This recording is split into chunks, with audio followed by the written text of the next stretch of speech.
was the dog days of summer in hot Atlanta. The late afternoon heat was sweltering. My dad had switched off the air conditioning hours ago to save money, as was his custom. It was muggy and hot. July 4th had come and gone. My friends had long escaped the humidity on family vacations. I was stuck at home, nothing to do. School had been let out 38 days before exactly and would not be back in session for at least another 6 weeks. I was going crazy. I lay on top of my bed staring at the ceiling and the flapping of digital numbers counting down the minutes on my flip alarm clock. Remember that? Flip alarm clock. That was like Chinese water torture. And the gambrel roof of our cedar home swooped low in front of my face, and I just couldn't resist. I couldn't resist. I had to do something. I couldn't take it anymore. The monotony simply had become unbearable. So I reached up with an indelible black marker and wrote in big letters inside the space formed by the tongue and groove of 2 cedar planks of the roof, Roger was here, July 18th, 1978, bored to death. It was my little rebellion. I had been housebound for too long. There was nothing to do. And it had caused a kind of, I suppose, temporary insanity. Well, no one really likes to be confined, I don't think. No one likes to be locked down, but sometimes a lockdown can actually have positive effects. I mean, think about it for a minute. The threat of a timeout will usually keep toddlers in line once they've had a few timeouts.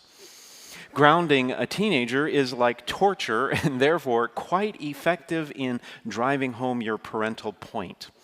Placing a student in after-school detention often deters bad behavior in the future. And solitary confinement can make hardened criminals compliant, or at least more compliant. There can be good effects from confinement. About 5 years ago, I officiated at one of the most meaningful weddings that I've ever presided over. It was right here at St. Hilary, and it was between a man who had recently been released from a nearby maximum security prison called San Quentin, perhaps you've heard of it, and a woman that he had met while he was incarcerated, and they were deeply in love, and it was obvious to everyone. He had been locked up for almost 20 years for a violent crime, but while he was in prison, he gave his life to Christ. And today, he's a changed man. He's gentle, honest, and sincere. And if you were to meet him, you would never guess his past. So, good things can happen in lockdown, like better behavior, improved decision-making, and valuable life change, which is why we're kicking off this new message series today. We wanted to get a positive start on the new year, so take a look at this.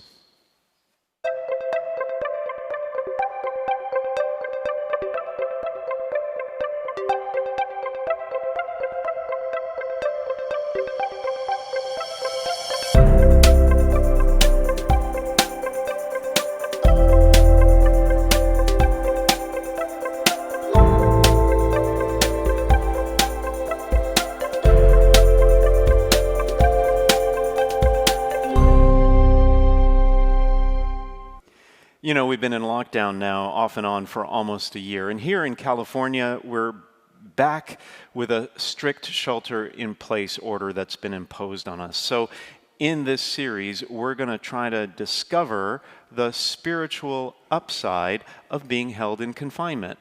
And we're not just going to give you some tips to weather the monotony of lockdown or to help you make peace with sheltering in place. There would be no point in that since the vaccine is just around the corner and more there seems to be some light at the end of the tunnel. No, what we actually want to do in this series is look at how living in quarantine can help you permanently redefine some major aspects of your life for the better. And this may be our last chance to do that.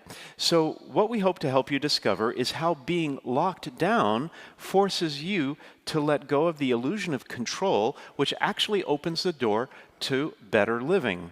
And we'll be looking at things like how you spend your time, use your money, resolve conflicts, and live in relationships. And this week we begin by looking at how you occupy your physical space, literally where you live. Now, if you live alone, this pandemic may have felt like it has turned your home into a prison. Now, that's not the case for everyone. Not everyone feels the effects of solitary confinement. I know one older parishioner, for example, who says that she loves lockdown because she wins every argument and she's figured out that she's actually really great company. But for many of us, the isolation can be crippling, so that's one problem with lockdown. And for families, on the other hand, the lockdown often creates the opposite effect: overcrowded conditions with too many people at home at the same time. For example, a family I know is having a battle over the refrigerator because mom prefers soy milk. Her adult daughter insists on oat milk. The college-age kid requires sweetened almond milk, and dad demands cow's milk. I mean, where do you put all of that? I live alone, and my refrigerator is packed full. I can't imagine trying to compete for refrigerator space for alternate milks. Well, other problems come up, like family members also compete for internet bandwidth, and that's quickly eaten up by too many simultaneous Zoom calls. Cat fights erupt in the house, and I mean literally cat fights when adult children now living at home arrive with their own pets. Or maybe your driveway has turned into a used car lot, and extricating a blocked-in vehicle is about as complicated and time-consuming as trying to solve a Rubik's Cube. It's crazy. And if you've had these kind of overcrowded conditions at home, we'd love for you to tell us about it on the chat. Tell us what challenges you've been facing on lockdown. Well, I know one mom who couldn't sleep one night, and she padded hazy-eyed into the kitchen at 3 a.m. for a relaxing cup of tea, or so she thought, because when she got there, she found her previously well-organized, meticulous tea drawer in total disarray. Tea bags she had never seen before and other kinds of drinks had been piled haphazardly on top of her own with total disregard for her personal space. And that was the last straw, so to speak, for her, because she spent the rest of the night in a rage sifting through all those kitchen cabinets, segregating her belongings from those of the rest of the family. And it got so bad in one household, one millennial that I know living at home actually decided to seal herself off from the rest of the family. I mean, literally, she taped plastic sheeting over the door to her room to protect her private area from intrusion. And so the lockdown can create huge problems with space. It's either too empty or too overcrowded. But here's the thing. Your home doesn't have to feel like it's solitary confinement or, on the other hand, barely controlled chaos. It doesn't have to feel that way when you remodel with spiritual eyes. And that's what we're going to talk about tonight, how to occupy our space better. And there's a couple of passages from the Bible that can actually help us understand this point. The first one comes from the first reading tonight. It's from a book in the Old Testament called 1 Samuel. It's about a man named Samuel. Now, Samuel was a young man who had been dedicated to God by his mother Hannah in gratitude to God for the child. See, Hannah had not been able to have children for so long, and she was very advanced in age, and she desperately wanted a child, and she prayed, and God finally granted her prayer, and she had this baby boy, Samuel. And so in gratitude, at a young age, she dedicated him to God, which means that he went to actually live in the temple at Shiloh in northern Israel, and he became an apprentice there to an elderly Jewish priest named Eli. And where we hear in the story is that one night Samuel was sleeping in the temple of the Lord where the ark of God was. Now, most likely he wasn't lying down here, in the sanctuary in front of like the tabernacle, the Holy of Holies. Most likely he was bedded down for the night in one of the rooms near the sanctuary, someone very close by, as would be customary for an apprentice. And Eli was probably in another room nearby. And the Lord called to Samuel, who answered, "Here I am." But Samuel thought it was Eli calling, so he ran over to Eli, knocked on his door, and said, "Here I am, you called me." Eli said, "I didn't call you, go back to sleep." And this happened a second and a third time, until finally Eli realized that it was God speaking to Samuel. So he told him, he said, "Go to sleep, and if you're called, reply. Speak, Lord, for your servant is listening." And when Samuel went to sleep in his place, the Lord came and revealed his presence, calling out as before, "Samuel, Samuel." And then Samuel answered, and he said, "Speak, for your servant is listening." And the Bible says that because of that, he grew up, and the Lord was with him always. Now, that's the first passage. The second passage that can help us with thinking about space and where we live is the gospel passage tonight. It's from the very beginning of the Gospel of John. And the story begins with two men who are trailing after Jesus. They've been told that he's someone special, and they want to know more. Now, Jesus, of course, had street smarts, and he sees these guys behind him, so he turns around and he says, "What are you looking for?" And they said to him, "Rabbi, where are you staying?" They want to know where he's staying. And so Jesus said, "Come and you will see." And so they went and they saw where Jesus was staying, and they stayed with him that day. Now you may be wondering why the men would even care where Jesus was staying. I mean, what does that have to do with becoming one of his disciples? Were they concerned about the decor? Did they want to see whether Jesus had good taste in interior design? Or maybe they wanted to judge his credibility by how expensive his house was. And of course, you can't Zillow somebody's house until you know where they live. So that may have been what they were doing. But no, actually, it was none of those things.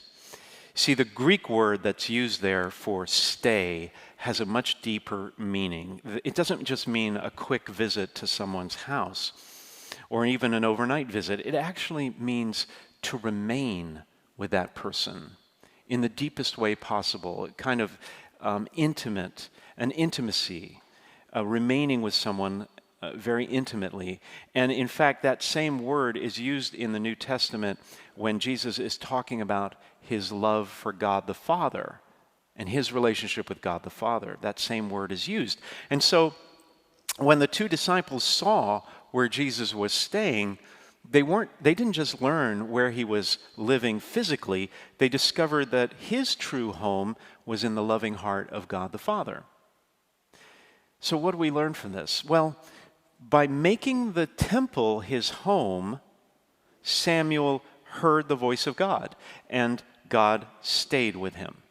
And by following Jesus to his true home with the Father, the lives of the disciples were changed forever because they stayed or remained with Jesus. You know, you and I obviously can't sleep in the temple. We can't even come into the church right now, much less sleep here. And we also can't follow Jesus to the place where he stayed on earth. But what we can do is turn our homes into a temple. What we can do is transform our living space into sacred space so that we can hear the voice of God better. What if we could make our homes a temple? What if we could make our homes a sacred space? A place where Jesus stays and God's voice can be heard. Your home doesn't have to be a prison of lonely isolation. It doesn't have to be a bedlam of confusion and conflict. When you start thinking of your home as a place where God can live. And there's lots of ways to make your home more spiritual, really practical ways. For one thing, you could try reducing the excess and decluttering the junk.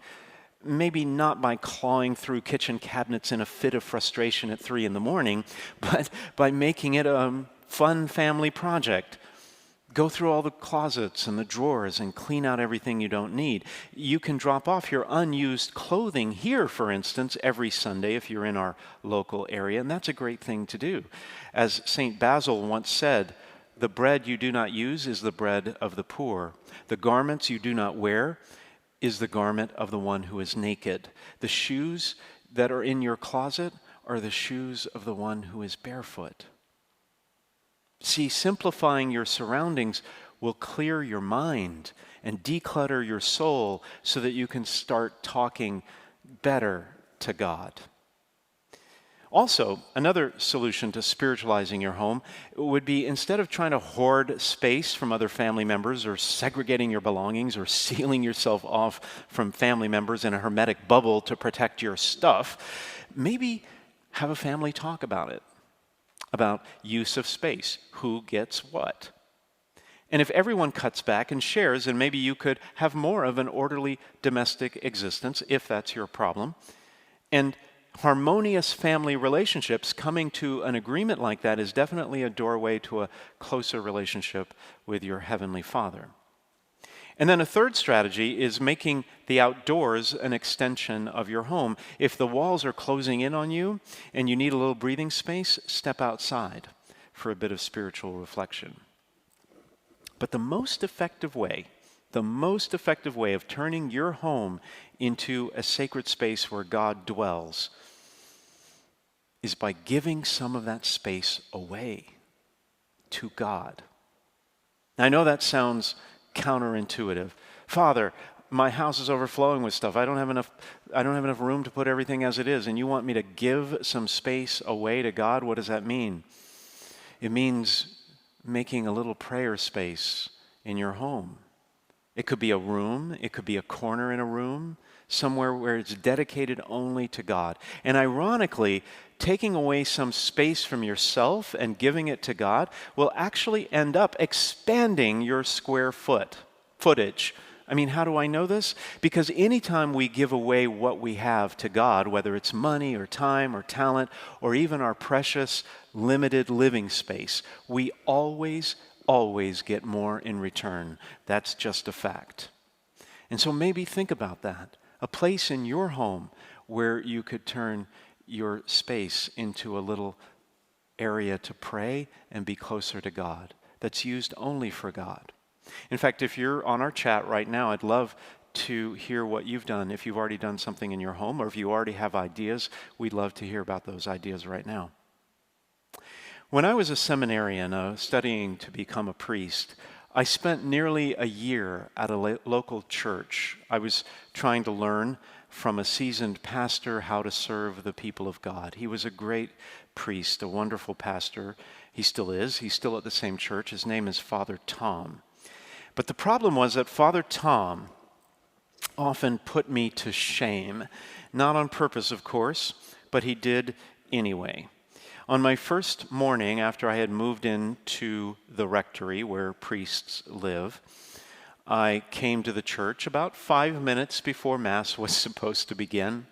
I thought that would be okay. And Father Tom was already there. All the candles had been lit, the books and the vessels had been arranged, the doors had been opened, the lights and the sound system all turned on, and I was embarrassed because, after all, I was the apprentice like Samuel. I should have done that. So the next day, I decided I would arrive 10 minutes before Mass started, but same result. Everything turned on, lights and sound, doors opened, everything in place, Father Tom waiting there. Well, I was determined, and each day I arrived 5 minutes earlier than the previous day, but I never beat Father Tom. It was an exercise in futility. He was always there, in his robes, sitting calmly on the chair, praying, when I burst through the doors, flustered and discombobulated every morning. And in the 9 months of my stay there, I am embarrassed to tell you that I never got to church first, not once. And so one day I asked Father Tom, why why do you always arrive so early to Mass? And he told me that it brought him comfort to be in that sacred space well before it was time for Mass. And what he would do there is putter around. That's what he told me. It brought him comfort to be in a sacred space and just putter around. Think about that. It was a form of prayer for him to be in that space and to center himself before Mass. And I suppose there's a quiet kind of joy in that, what I now call religious puttering.